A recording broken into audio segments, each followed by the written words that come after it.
From WNIN News, this is the Friday Wrap.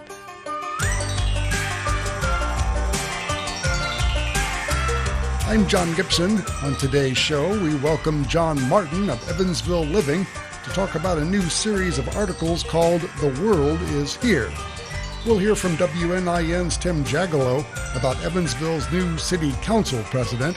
Our Kenton McDonald speaks with Indiana Public Broadcasting's Lauren Chapman about the big stories of 2024 and what to expect in 2025. We'll also chat sports with Jevin Redmond and run down the weekend notebook with Caitlin Bentley of the Arts Council. The Friday Wrap is next on WNIN FM with support from Indiana Public Broadcasting stations following the news from NPR.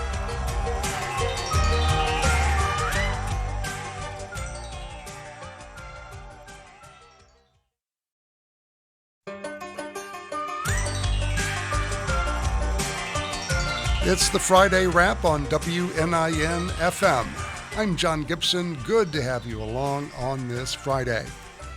Well, the new issue of Evansville Living features a series of profiles and stories called The World is Here. The magazine notes that the Evansville area boasts a wide range of international cultures, cuisines, and perspectives.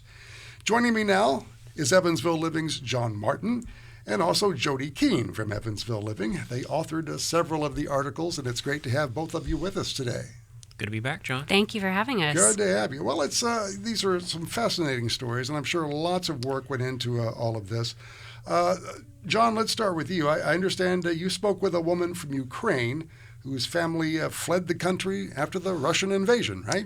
It was a couple of years ago, John, and I got to say, after talking to Galena, and I hope I'm pronouncing her name right. When you write, you don't necessarily have to pronounce, but Galena, I think, is correct. It kind of brings our problems in perspective, puts our problems in perspective, shall we say, as far as what we deal with day to day in this country. But she and her family, after Ukraine was invaded by Russia, obviously, the nation and a big part of the nation was under attack. They spent the first few days of that in an underground storage facility with other families living, a storage facility which was used to where food is kept. Right. And they were there basically riding out the air raids. Yeah. Now I understand that were going on in Ukraine at that time. Right, and Galena and her family. I believe you mentioned in your story there was one event in particular that made them decide that they've got to get out. Well, after those right? first few days after the invasion, they couldn't stay there for a long time. They eventually had to go back to their home. Their home was basically in an area where if Kiev was Evansville, they would be in Newburgh, kind of a suburb of just outside of Kiev, if you will. Yeah. And a Russian rocket attacked a home on their block about 300 meters away and basically destroyed it. Their house suffered some collateral damage, and that was kind of the last straw. That was what made them decide, we need, as much as we love our land, we need to leave and find safety. Her husband's brother, I believe it is, lives in this area, and that's how they landed in Evansville. They're on a 2-year program where they have status here for that amount of time. They are working. Their daughter is in elementary school age in Warwick County, and they are here for now. They are safe and hoping to go home, but the world events in Ukraine will dictate that. Yeah. It's an example, John. It kind of brings home to me why we did the package. I mean, there are people in our area who literally are from all over the world, have incredible stories, and that's what we tried to tell in the magazine, that these are our neighbors, and the perspectives and the stories that people have who come from other parts of the world are nothing shy of remarkable. Yeah. And hers was one of the most incredible stories that I've done in a while. It's astounding what she and her family have gone through. And it can't be easy or inexpensive to pack up and find some way to leave your country and move to a whole. So how did they do it? Like, I guess, as you mentioned, that relative in this area must have helped. Family support helps, and of course, once they did get here, they found other supports through a faith community. They go to they go to a church here that has outreach with Balkan nations, and a ministry that is specific to that has helped them along the way as they've been here. Yeah, yeah. Well, Jody, let's get you in on the conversation a little bit. This is Jody Keene. She also works for Evansville Living and contributed to this series of articles. What was your? How did this whole project leave you? Well, I had the experience of interviewing or setting up interviews with people who are not originally from Evansville but have lived here for longer than I've been alive. So we interviewed Jaya Dodd, who owns Jaya's Authentic Foods, which is celebrating 45 years, that restaurant on Southeast 4th Street. Right. And Jaya's originally from South Korea. She moved here because her late husband, this was where he lived, so she made Evansville her hometown. She's active in the Catholic diocese, and it was through, there are actually several, Galena from Ukraine and then Jaya from South Korea. They both became involved with the West Side Nightclub Fall Festival, cooking for the the festival. That's how we came across Galena. Jaya introduced, I think it was spring rolls or egg rolls at a fall festival in the 70s, and people loved her food and said, well, you should open a restaurant. And she did in 1980, and it's been going ever since. And Jaya, she loves volunteering through her church. She loves American football. She and her husband used to host a Super Bowl party, and she was adamant that her life is to serve. She said in our interview, you can't take all of this with you someday when you die. Right. So she wants to give as much of her life as she can while she's here. And she's so plugged into the community. She knows this community like the back of her hand. Yeah. So even though she's not originally from here, you could say she knows it better than someone like me. Right. Yeah, obviously folks have been coming from foreign countries for many decades into the Evansville area. And some of them obviously stay for a long time. Another source of folks who visit or perhaps even stay is exchange students. And I understand, John, you talked to a family and an exchange student who ended up in Evansville from Montenegro. I believe her name is Matea Radovic. Is that right? Matea arrived, and she was the host. Her host family were Scott and Marjorie Bergen, who have been here for several years. And Matea is very much a young woman who marches to her beat of her own drummer, you might say. Most exchange students come for only a year. She wanted to stay in the United States for a longer period of time. She stayed with the Bergens for 2 years, and then she went to, I believe it was, hope this is right, day school, and continued on with college after that. She started at Butler and then came to USI. And finished, and now she is back in Frankfurt, Germany, studying for a medical career. Wow. But she was very involved in everything at day school when she was here. She was homecoming queen. Homecoming queen. Yeah. I thought I saw that. She was voted homecoming queen. Right, and when your day school obviously is very small, so it's an opportunity to get involved with a lot of things on a very intimate level. But one of the unexpected twists of that story was while she was in the United States, Scott Bergen became ill and passed away, and it was a case of she feeling like she lost a father, basically. And Scott and Marjorie don't have any children of their own. Scott himself was a Canadian native who became a naturalized U.S. citizen. So that sort of laid the groundwork for them, being a childless couple, wanting to open their home to an exchange student, and they just fell in love with her. And they know her parents. Her parents have come to visit from Montenegro, and so they call each other Matea's other parents. Yeah, I see. Well, yeah, and obviously she loved her time here. She ended up staying for many, many years, got her education here in Indiana. Before now she's in Germany, correct? In Frankfurt, Germany, right. And if you ask Marjorie, she credits Scott with both latching on to Matea and sensing that she was the right student for them. She said it was all Scott from the beginning. So. That is John Martin of Evansville Living. We're also speaking with Jody Keene of Evansville Living. You can find all these stories that we're talking about here at evansvilleliving.com. You can also pick up physical copies of the magazine if you like.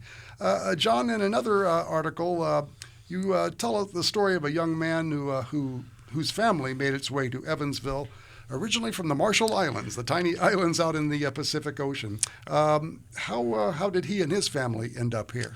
Elena Billimon came from a large family. They were started in the Marshall Islands. Then I think it was a gradual process. I think they went to Hawaii first, and then I believe Oregon or someplace in the Pacific North. Washington. Spokane, I yeah. apologize before they came here. And Lena is very passionate about wanting to help young people who was once in the position that he was in, having come up through Wrights High School and then having gone to Ivy Tech and made a lot of progress learning the culture and adapting to the culture while he was here. He is very conscientious in that he has a high level of understanding of what it is like to be in that position as a young person from another country who perhaps does not speak the language, does not know the culture, truly in every sense of the word feels like a fish out of water. So Lena has already been hired. I think he still has to graduate from Ivy Tech, if I'm not mistaken, but he has been hired by the Evansville-Vandenberg School Corporation in the position, I believe they call it navigator, where he will work at the school level with children and families from the Marshall Islands specifically, and I believe Haiti as well, who are adapting to the culture here, have various needs. And he mentioned healthcare specifically as one area that trips up folks from other cultures. They don't really know how to navigate that. It's hard enough for those of us who are from this country to navigate the healthcare system at times, much less if you're from somewhere else. Now for Lehman, I believe he wrote that when he was in high school here in Evansville, you mentioned the fish out of water thing. Apparently he had to deal with some bullying and some unkind things. That is what he said, and I have no doubt that is true. It's just, as I say, he has a very high level of sympathy and empathy for people in those positions. And for now, he has siblings who have actually chosen to return to the Marshall Islands. I asked Lena about that. For now, he is very passionate about wanting to stay here, wanting to help, and wanting to make a difference with young people who are in a similar position to what he was in. Yeah, exactly. He's been in their shoes before, obviously. Jody Keene from Evansville Living, you say that you put together a lot of these. You made the contacts. Can you tell us, how that process went and how you feel about it all? Yes. Well, so John is our senior writer. I'm the managing editor, so I kind of help navigate behind the scenes, making contacts, putting story ideas, getting the ball rolling on those. And so even though I didn't interview all of these folks, I was an initial point of contact for them, so I feel like I know them. Sure. And we wanted to offer a snapshot of the international community in Evansville, and like I said, there are so many people who have been here. I think all but Galena from Ukraine, who we interviewed, all of these people have lived here longer than I have. I'll be here 9 years soon. and especially growing up in the community, I mean, Elena is a Wrights graduate. Cesar Barrios, who's originally from Nicaragua, he's a Memorial grad, and he has several advanced degrees from USI and now serves as their assistant dean of students. He has a wife. He has 3 children here. He has chosen to stay and plug himself into this place that became his home. Right. And these stories are just so inspiring because some people chose to leave, like Dr. Pallavi Bhatt. She's originally from India. She and her husband came to the U.S. to study in the 70s, and they wanted to stay here, and that's how they ended up in this area, working as doctors for Deaconess.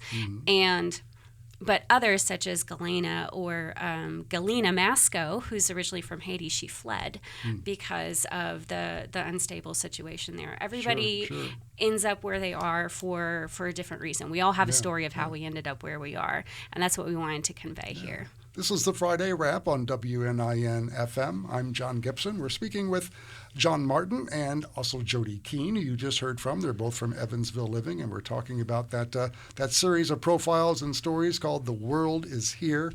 Whoever wants to take this question, obviously people who come here to live and learn must face a lot of challenges and have many needs. Right, John? There are many needs, and as we just said with Lena Billimon, the healthcare system is one. Things like knowing where to go to get a driver's license, obtaining employment, all of these things are situations that confront people who come from other countries. And it's interesting. The last time Evansville Living devoted an issue to the international population was back in 2007, long before I was there. It was interesting to go back and look at that issue, maybe what the lay of the land was then, and compare and contrast a little bit. At that time, in Vandenberg County, the international foreign-born population was about 2% here, and it's now close to 3%. It really grew a lot during that interim period between 2007 and 2024, 25. Yeah. And the population like then is still primarily Hispanic or Latino from those countries, but given the instability in Eastern Europe, we've seen an increase in the population from Slavic countries as well as from Haiti. Right. Haiti was basically non-existent here at that time. Right. It's one that's really grown. Yeah, I think I have noticed a few more folks from that part of the world. And if you look, again, just going back to that 2007 issue, thumbing through that, it was, I don't want to say it was a new thing. I mean, obviously there's always been people here from other countries, but now there seems to be a heightened awareness of the level of need and more of a sense of we need to come together and find the resources that folks need. The Haitian Center that Galena Masco, who Jody talked about, is involved in the facility on Green River Road. Yes, that's proposed for the former Goodwill building. The International Welcome Center, or the Immigrant Welcome Center is you would think that they have a physical building with as active as they are. They are out there everywhere. And Cesar is involved with that, and a lot of the folks who we spoke to are involved with that in some capacity. And in that case, all of the international communities are joining forces so that they're not each trying to reinvent the wheel for each individual community. They are pooling their resources to help each other. Yeah. And many churches are involved in it as well. Lots of faith communities. A lot of foreign language services as well. So there are we do seem to have the resources out there if they can find them, correct? And it sounds as though they are, as you say, they're joining forces. And the Immigrant Center is part of that is raising awareness for them so that they know they don't have to go this on their own. Yeah. It's hard to not talk about the international populations too without bringing up the universities. They both have draw numerous students from abroad, and in a lot of cases, the universities are catalysts to bring people from other countries here, and they wind up staying. There are countless examples of that. People who are who run businesses, who are in the medical community, certainly the culinary community. We talked about the food legacy. Yes. All drawn here in many cases because of the universities and the education opportunities that exist here. Yeah, definitely quite the melting pot. Well, I'd like to thank both of you for joining us. That's John Martin of Evansville Living, also Jody Keene of Evansville Living. The articles, a series of articles and profiles, it's called The World is Here. You can find it at evansvilleliving.com, correct? As well as in the physical editions of Evansville Living, which is out now. I'd like to thank both of you for joining us. It was a wonderful conversation and some wonderful stories. Thank you, John. All right. Well, coming up on the Friday Wrap, WNIN's Tim Jagallo will join us. We'll talk about Evansville's new city council president. That president was chosen this week, and we believe it was a historical choice. We'll talk about that with Tim Jagallo coming up on the Friday Wrap. I'm John Gibson. Hope you can stay with us.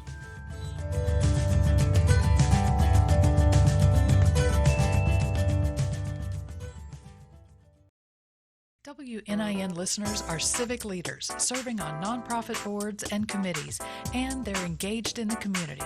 Hi, I'm Laura Porter, WNIN's Underwriting Account Executive. Learn how your message can reach that valuable audience. Visit WNIN.org, click on the Support tab, and then select Corporate Support. Or email me at lporter@wnin.org. On All Things Considered, the world is brought to your car radio, smart speaker, and mobile phone. Hi, I'm Kenton McDonald, your local All Things Considered host on 88.3 WNIN. As we spend our afternoons together, enjoy local news, statewide news from Indiana Public Broadcasting, and national and international news from NPR. Join me Monday through Friday, 3 to 7, and thanks for your support. First comes love, then comes marriage, then comes the pandemic. Time to move out of this cramped apartment to a big place in the burbs, right? What could go wrong? On the next Snap Judgment, the Gay Frog Happy Hour. Snap Judgment, storytelling with the beat. Do not miss it.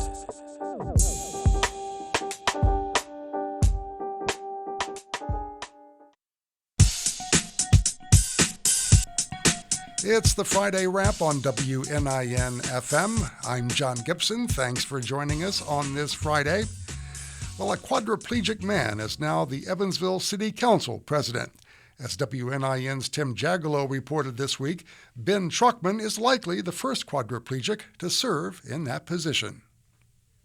On Monday, January 13th, Evansville 1st Ward Councilmember Ben Truckman started the meeting front and center for the first time. But I'm up for a good challenge, and I hope to really promote a positive atmosphere where people are working hard for the city of Evansville. Not that councilors aren't already doing that, but priorities include affordable housing, sidewalks and road paving, and a better sign ordinance.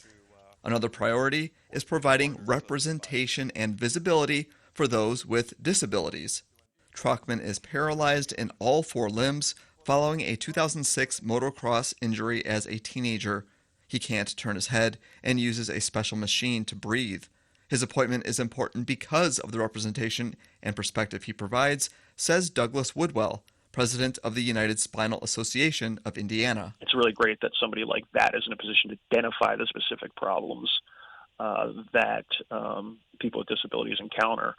For example, Woodwell is paraplegic and says an able-bodied person might not think about things like keeping snow out of handicap parking spots. It would never occur to them, and you need that kind of representation, that kind of eye, a lot of times, to identify the problems in the first place.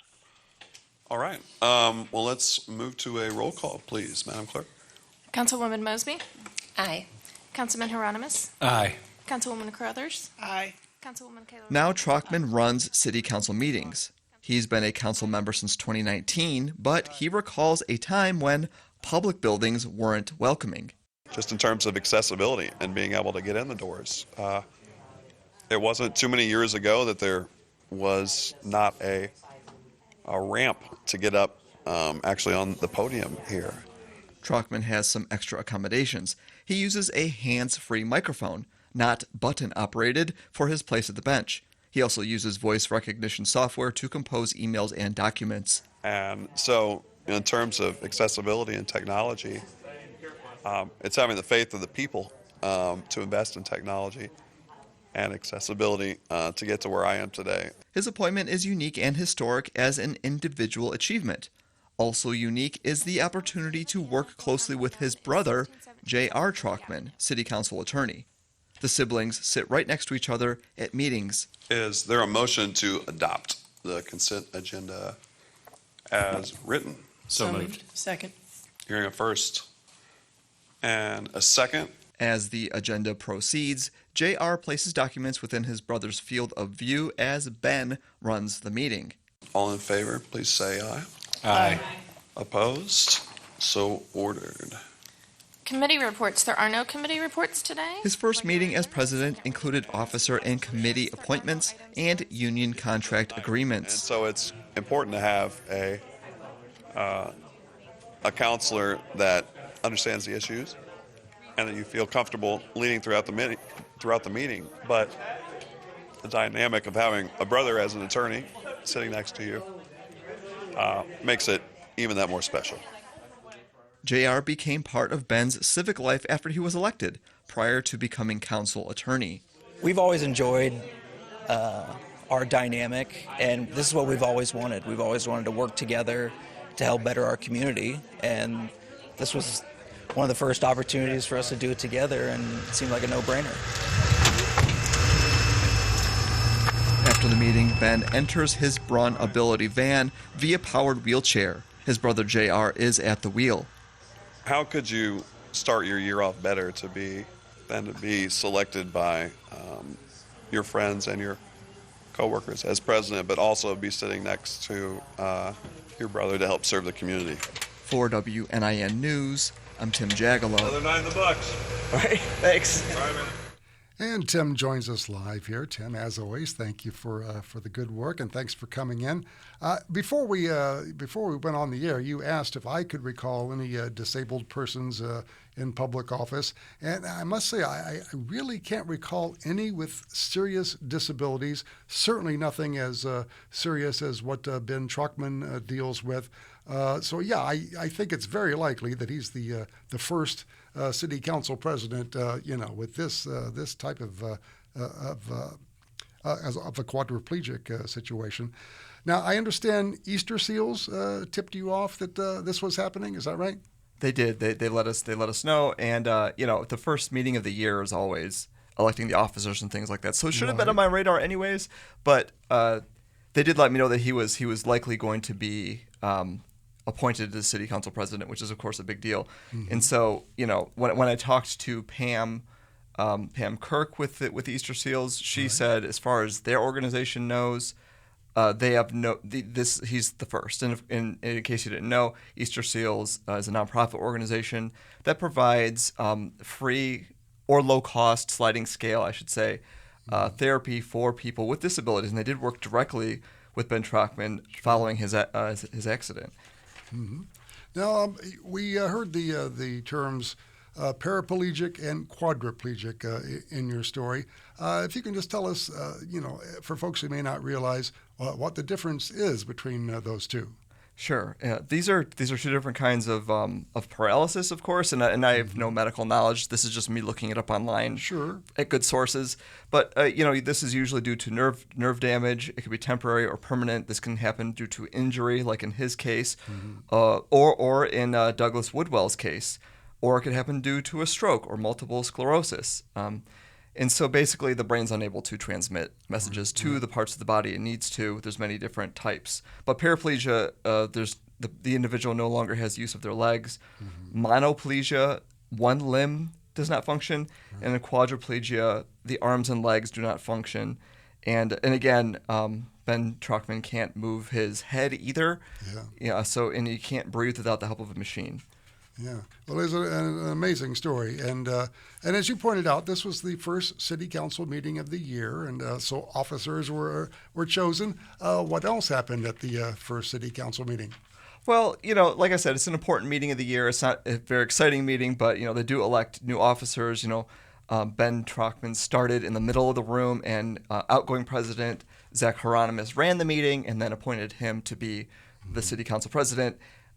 Which was, of course, unanimously approved. And he had then appointed who would be his VP, which was Paul Green. Mm-hmm. And he did say he wanted to bring a kind of a humorous take to the position, and he did do that. He joked about already being confused by the bright lights when he was calling for a vote for his VP, Paul Green. Mm-hmm. Tanisha Crothers, a Ward 4 council member, she had her first meeting and her first votes. She replaced Alex Burton, who is now a state rep. Right. So again, there was committee appointments, like the Affordable Housing Trust Fund, the Commission on Social Status of African American Males, the Fire Merit Commission, lots of things like that. Sure. Lots of city issues and organizations to take care of.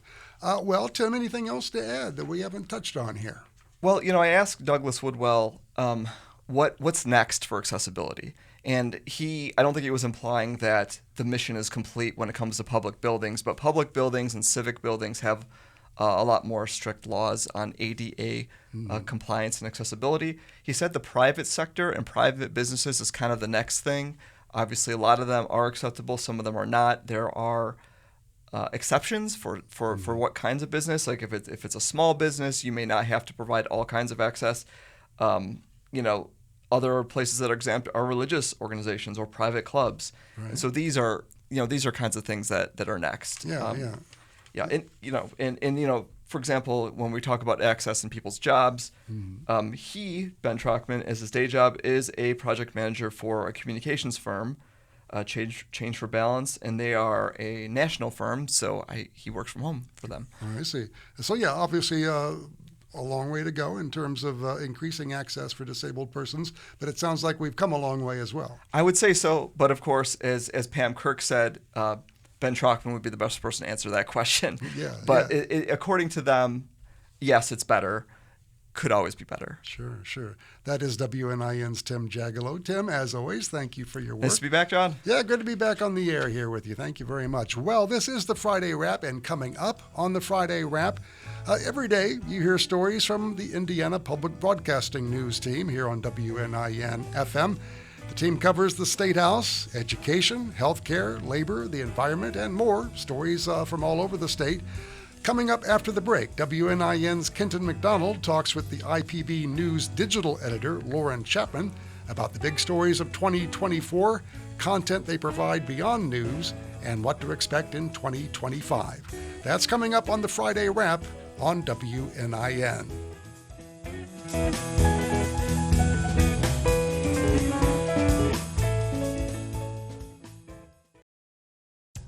Hey, it's Luke Burbank. This week on Livewire, comedian Hari Kondabolu on why parenting is hard. I try to be a good parent, but it's so difficult because, I have an iPhone, and the iPhone just has so many more options than the kid, and... Plus, podcaster Jamie Loftus and music from Portland legends Blitzen Trapper. That's all this week on Livewire from PRX. Our statewide news team wants to hear from you. Stay in touch by joining the Indiana Two-Way. You'll receive a text to your phone every Thursday morning with questions related to statewide topics and news updates to keep you informed. Your responses will guide our future reporting and make sure we are covering the stories that matter to you. To join, go to ipbs.org/text.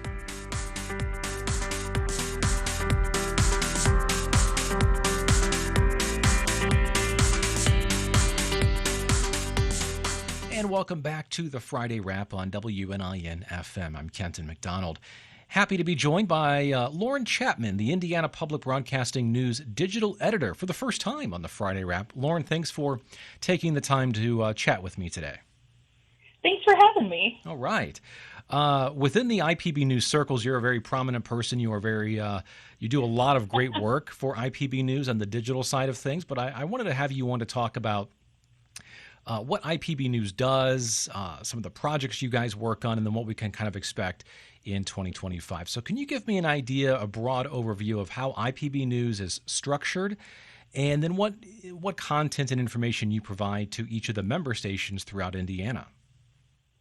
Sure. So the biggest thing is that we are a statewide reporting team with editors and videographers and beat reporters that basically covers the intersection of people and policy. So we cover state government issues across 5 different beats. And that then gets published on all of the NPR and PBS stations across Indiana. We publish about 1,000 stories a year, give or take. And so we are basically a resource to help make state government more accessible by reporting on issues that affect everyday Hoosiers. Sounds great. Yeah, you guys publish, like you said, almost 1,000 stories a year. That airs across the nearly dozen IPB Indiana Public Broadcasting stations around the state. Let's look back to 2024. It was a big year, obviously, elections and so much more. How did that go for the IPB News team, and what were some of the biggest stories that you guys covered? Yeah, Yeah, so, there was a little election that happened, no big deal. So we covered, of course, the primary and general election. We also covered some of the biggest issues that Indiana lawmakers talked about in 2024, which includes a fundamental overhaul of graduation requirements for high schoolers. And also includes the forecasting error on Medicaid and all of the cost-cutting measures that lawmakers attempted to put in place, the wait list, the human effect, as well as the administrative effect. In addition to all of that, we also did a lot of work to try and make some of those systems and processes more accessible to folks. It is hard to follow the legislative session. Indiana Code is a ball of complicated legalese, and just trying to understand some of the bare minimum things that people are interacting with on the daily basis can get really complicated, and that's even for somebody who's paid to do it. So we also do a lot of what we call community responsive reporting, which is basically where somebody from any part of Indiana asks us a question, and then we go find the answer for them. And so we did that on things like, what's it like to be a poll worker? How do high schoolers get involved? How accessible are Indiana's elections? And how does straight ticket voting work? And so we were able to do all of those things in 2024 across a wide variety of issues. Well, one of the things that we promote on our station here for IPB News is the Indiana Two-Way. And I think that what you were just talking about in the Indiana Two-Way kind of tie in together. Can you explain what that is? Yeah, so the Indiana Two-Way is one of our many ways of gathering those kinds of questions from folks. And for anybody who's already a part of the Two-Way, those text messages start with someone saying, Lauren here from Indiana Public Broadcasting. Hey, everybody, I'm Lauren. So we send text messages to a little more than 1,700 people across Indiana every Thursday to give to share headlines, some of those resources that we've built, and to serve as a place to hear those questions from folks. That is one of the ways that we get those questions, but I end up getting to talk to dozens of Hoosiers every single week who are asking questions about their state government that I'm either able to answer in the moment or able to work with our reporting team to track down those answers for them. And it's one of my favorite things that we do as a collaboration. Great. We're talking to Lauren Chapman, the Indiana Public Broadcasting News digital editor here on the Friday Wrap. Let's talk about some of the other projects that you work on here. Tell me about Civically Indiana. Civically Indiana is one of those projects that when I started this job in 2016, I would have never imagined we could have done this kind of work. It is something that I'm incredibly proud of. So Civically Indiana serves as a clearinghouse of information for questions that people have about state government and about elections. It is a website that collects all of those stories. Those stories are also published and broadcast across all of our station partners. But it also is a repository of tools and resources for people to better understand the things that they're engaging with.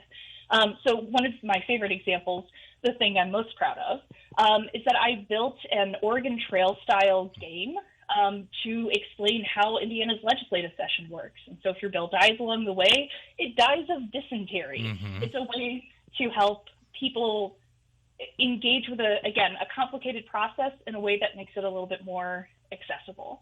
And Civically Indiana is built off of reframing what a news organization is supposed to do. It is not us just telling you what is happening. It's us trying to break down some of the barriers to understanding some of these big, complicated issues with the limited time that people have to spend on them. Sure. Well, you just mentioned the bill tracker. You said that was launched today, and we now are in the midst of the 2025 legislative session. Can you explain what the bill tracker does and how people can engage and use that? Yeah, so as part of the Civically Indiana page, we also link back to our bill tracker, which is essentially it's a database of every single bill that our team is covering, and some of the notable bills that our station partners are covering to make it a little bit easier to follow along. So the bill tracker includes the status, where in the process a bill is currently at. It takes you back to the bill page and all of the prior reporting that we've done on it as well. So we try to make it as easy as possible for you to follow along on the issues that matter to you the most. It's also searchable, so you're able to type in keywords and find issues that you deeply care about, like healthcare, mental health, or LGBTQ issues, or anything of the above. Okay. All right, so 2024 is behind us. No statewide elections, I don't think, in 2025. So what are some of the big stories that you and your team are following this year in the session, but also maybe outside of the session? Yeah, so this year is a budget writing session. So the legislative session breaks down into two main parts. It's either a budget writing session or it is a short session. This year's the budget writing session, also known as the long session. Indiana has a part-time legislature, so they're not writing bills or passing bills the entire year. Short sessions end in mid-March. Long sessions don't end until the end of April. So lawmakers are trying to figure out what their spending priorities are going to be for the next 2 years by writing the state budget. So that's going to be a huge thing because it is literally the state determining what they are going to fund for the next 2 years. And there are a lot of competing interests this year with Medicaid, with education funding and how education should be funded, in addition to things that we haven't yet even heard about because it is so early in the legislative process. There are also a handful of pretty significant overhauls that are being discussed at the legislature this year, including a fundamental overhaul of Medicaid. Enrollment, eligibility, and work requirements are all being discussed at the State House right now, and our incredible health reporter, Abigail Ruman, is covering all of that. Our education reporter, Kirsten Adair, is covering the significant gap between Republicans and Democrats on how schools should be funded. And lawmakers are also considering legislation to eliminate, I think it's somewhere in the neighborhood of 60,000 words from regulations in Indiana code for education institutions, trying to redirect some of that back to local districts. There is so much going on in the legislative session. There's so many different bills. And so the priorities kind of shake out in the wash eventually, but it'll be a long session, so we'll be talking about those issues until the end of April. Sounds great, Lauren. Anything else that we forgot to mention here on all the work that you guys are doing? You know what? Yes. So included in Civically Indiana are a bunch of resources on how people can better engage with the legislative session, including information on how to testify on legislation, what makes an effective protest, and some of those issues that come up every year, like why hasn't Indiana raised the minimum wage, or what is stopping cannabis legislation from passing the State House. All of those resources, all of those explainers all exist on Civically Indiana and are being updated frequently. So make sure to send us your questions if you have them. Sounds great. Lauren, thanks for the time today. Really enjoyed talking with you. Thank you so much. All right. That's Indiana Public Broadcasting News Digital Director Lauren Chapman on the Friday Wrap, and we'll be back after this on WNIN FM. Dr. King's dream was first shared in words. We'll hear it in music from the staple singers, Nina Simone and Bob Dylan. Also classic jazz, reggae, and a new generation of singers, the Chocolate Drops, Norah Jones, and Questlove. Plus songs, rhythms, and histories from the Georgia Sea Islands Gullah Geechee descendants. All on American roots from PRX.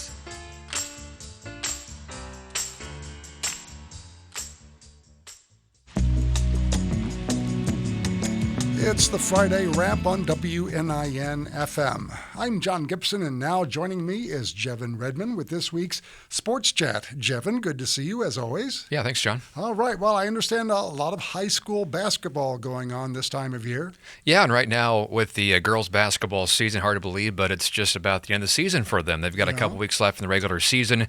Their postseason begins on Tuesday, February 4th, and the sectional draw will be a week from Sunday. So starting to think some postseason basketball and a few teams in the area having very nice seasons. In Evansville, ranked number 4 in Class 3A, Evansville Central is 15-3 on the year. Also, Wright's having a nice season at 13-3, and Castle is 12-6. And then just outside the city, real quick, John, in girls basketball, South Knox, they're ranked number 1 in Class 2A, they're 16-2, and Washington is ranked 2nd in Class 3A, they are 17-2. The girls are getting it done. What about on the boys' side?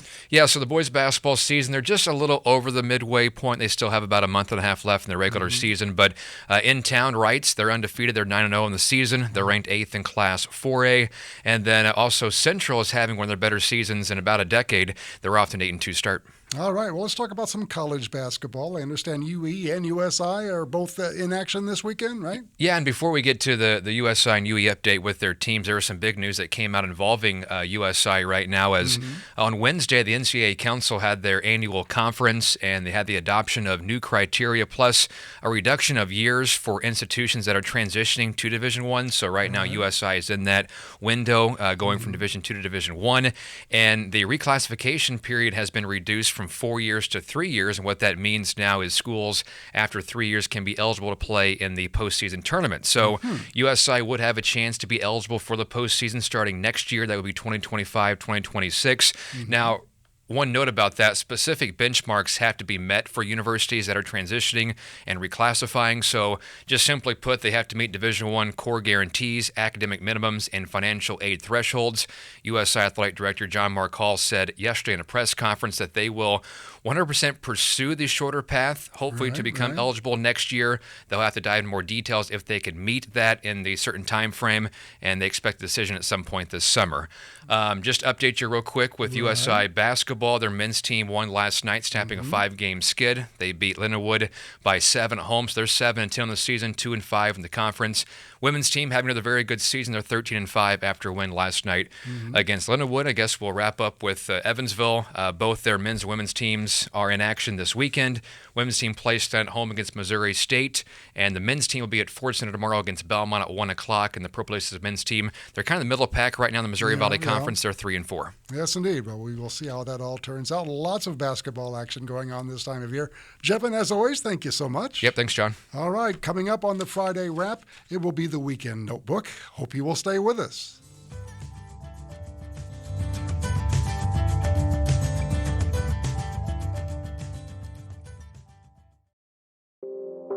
Our statewide news team wants to hear from you. Stay in touch by joining the Indiana Two-Way. You'll receive a text to your phone every Thursday morning with questions related to statewide topics and news updates to keep you informed. Your responses will guide our future reporting and make sure we are covering the stories that matter to you. To join, go to ipbs.org/text.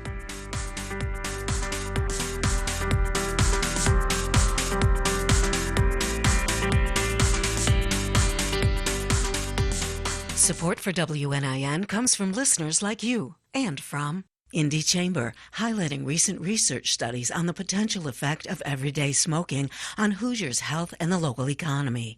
More at costoftobacco.in. Under the Beams in New Harmony, kicking off its 25th anniversary season as vocalist Catherine Russell and pianist Sean Mason explore tunes from the blues, swing, Broadway, and more. Saturday, February 18th at 7:30 p.m. Details and tickets at underthebeams.org.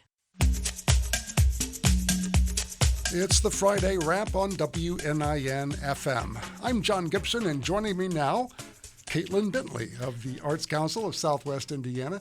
Caitlin, good to have you with us. Thank you for having me, John. All right. Well, we're here for the Weekend Notebook, and I believe you've got something there happening this evening over in Henderson, correct? Yes, there is a New Year fine art sale at the Preston Art Center in Henderson, and there is a closing reception tonight at 6 p.m., so there's not a whole lot of time left. So if you would like to buy some local art, now is your chance. Yeah. There are 5 local artists a part of this. Bosca Betsy, Cynthia Watson, Joey Luzar, Mary Kay, and Dawn Glennis. All right, and that's at the Preston Art Center over in Henderson this evening. All right. Well, also happening this evening, it's a pretty busy weekend of things going on. We have some candlelight concerts at Trinity United Methodist Church. The first show features Vivaldi's Four Seasons, performed under the gentle glow of candlelight. That performance is at 6:30 this evening at the church on Southeast 3rd Street. And then a separate candlelit show at the same venue is set for 8:45 tonight, and that will feature the music of Coldplay. So, yes, another interesting event happening this evening is at Germanium Manicure. You want to tell us about that one, Caitlin? Sure. This is an event where there's going to be 12 hand-selected beers that will be tasted and rated. Mm-hmm. Snacks will be provided, and Germania's famous bratwurst and German bologna will be available for purchase. Sounds like a fantastic combo. Admission to the event at Germania on Fulton Avenue, by the way, is $20. Yes, indeed. That's the beer tasting at Germania tonight. Also, we have some comedy here in downtown Evansville tonight. Sal Vulcano will be performing at the Old National Events Plaza. The comic is bringing his Everything is Fine tour to Evansville. It's at 7 p.m. at the Aiken Theater inside the ONB Events Plaza. Tickets are available at Ticketmaster and also at The Door. Well, moving on to Saturday now, I believe you have something, Caitlin, on an event happening at Blue Stocking, right? Yes, tomorrow morning at 10:30 a.m. there is a free story time by Jennifer Darnell. It's an all-ages event, so if you got some kiddos that want to listen to a book, go support a local bookstore. Yes, indeed. That's Blue Stocking over at Weinbach and Lincoln, I believe it is. Yes. Correct? Yes, indeed. All right, also happening here in downtown Evansville, we have a Martin Luther King Jr. celebration. That'll be happening over at the C.K. Newsom Center. The event starts with a day of service at 9 a.m. until noon. And then a community celebration will be held from 2 p.m. to 6 p.m. A program starts at 4 p.m. This event, again, at the C.K. Newsom Center, includes food trucks, kids' activities, an art show, vendors, and speakers. It begins at 9 tomorrow morning at the C.K. Newsom Center. Also, another event happening here in downtown Evansville. Caitlin, I believe it's happening at your brother's bookstore, correct? Yes, this event features As Good as It Gets, plus other special guests. Mm-hmm. The doors open at 6 p.m., so after the Martin Luther King Jr. celebration, you can head on over, and the show starts at 7. Again, that's at your brother's bookstore on Main Street. Yes, indeed. That's a night of acoustics at your brother's bookstore. Also happening tomorrow night, it's the Evansville Philharmonic. It's the classic series at the Victory Theater. The orchestra will perform works by Beethoven and Ravel, featuring guest pianist Parker Van Oostrum, who studies at the San Francisco Conservatory of Music. Tickets are available in advance at evansvillephilharmonic.org, also at the venue on the night of the concert. Also happening this weekend, lots of music going on Saturday. Let's go out to New Harmony. I believe Under the Beams has got a concert going on, right? Yes, this is a recurring concert series in New Harmony. Any excuse to get out there is worth it, in my opinion. Yeah. This show features jazz musicians Catherine Russell and Sean Mason, and they perform at the Murphy Auditorium at 7:30 p.m. And you can find more information on the website, underthebeams.org. Yes, indeed. Then another Under the Beams season getting underway in New Harmony. Also, speaking of things away from Evansville, we have a big show happening at the Jasper Art Center. Again, this is tomorrow evening. Ji-Yoon Kim will be performing at the Jasper Art Center. That event is at 7:30 Eastern Time, 6:30 Central Time, and we understand the show is sold out, so I guess this is just a reminder. If you've got tickets, it's happening tomorrow evening at the Jasper Art Center. Ji-Yoon Kim will be performing there. And moving on to Sunday now, I understand you have some information, Caitlin, on a art opening at USI? Yes, so they had 2 exhibitions open this week, but on Sunday you can go to their gallery in the Liberal Arts Center between 1 p.m. and 4 p.m. And one exhibit is called Chatter by artist Al Sheets. Really remarkable illustrations, very colorful. Also described as whimsical, opinionated, self-deprecating, ridiculous, and fascinating. I see. And it is paired along a student curation project called Tangled Threads by Ripley Davis and Jenna Norick. And those pieces come from the permanent collection out at USI. Right. Well, that's happening Sunday at USI. Well, many things happening this weekend. If you have an event you'd like us to talk about here on the Weekend Notebook, send it to me. Email jgibson, that's the letter J, Gibson, at WNIN.org, and we will get your event on the air. Caitlin, thank you so much for joining us, or your first Weekend Notebook. Thank you very much. Thank you for having me. All right. I'd like to thank all of our guests today on the program, including Caitlin, but also John Martin and Jody Keene of Evansville Living. Also a big thanks to WNIN's Tim Jagalow. Also, thanks to Kenton McDonald from WNIN, as well as Indiana Public Broadcasting's Lauren Chapman. A big thanks to Jevin Redmond, not only for the sports chat, but also for engineering today's show. And I hope you will join us again next week. Actually, next week we will have a special show at this hour. We'll tell you more about that as the time gets closer. As for now, speaking of time, we're just about out of it. So that is the Friday wrap for this Friday. I'm John Gibson. Thank you for joining us. And for this Friday, that's a wrap.